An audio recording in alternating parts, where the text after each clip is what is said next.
अपने सपनों को पूरा करने का अवसर मिला। इसीलिए 15 अगस्त की कहानी केवल गांधी, भगत सिंह, सुभाष चंद्र बोस, सरदार पटेल या किसी एक महान नेता की कहानी नहीं, यह उन करोड़ों भारतीयों की कहानी है जिन्होंने अपने छोटे छोटे योगदानों से बहुत बड़े आंदोलन को शक्ति। किसान से लेके मजदूर तक, विद्यार्थियों से लेके सैनिक तक, महिलाओं से लेके साधारण नागरिक तक आजादी की इस लड़ाई वास्तव में पूरे भारत की सामूहिक लड़ाई थी।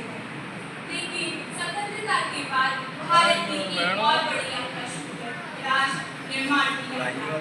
आज सन 2026 का भारत उसी यात्रा का बिल्कुल अलग पड़ाव है।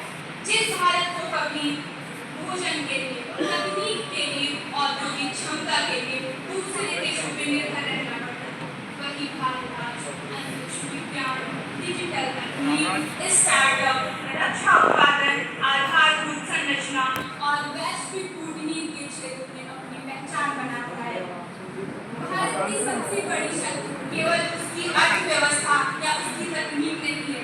भारत की सबसे बड़ी शक्ति 140 करोड़ नागरिकों की आकांक्षाएं हैं और इन्हीं आकांक्षाओं का सबसे बड़ा प्रतिनिधित्व आज का युवा करता है।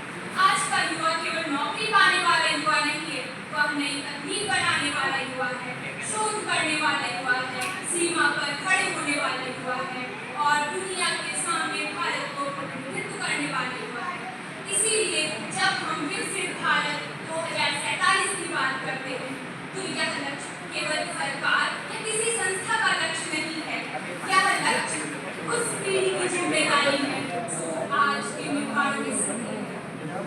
लेकिन विकसित भारत का अर्थ केवल ऊंची इमारतें, बड़ी अर्थव्यवस्था, तेज सड़कें नहीं है। विकसित भारत वहाँ होगा जहाँ विकास के साथ संवेदनशीलता होगी, तकनीकी के साथ नैतिकता होगी, अधिकारों के साथ कर्तव्य होंगे और प्रगति के साथ प्रकृति के प्रति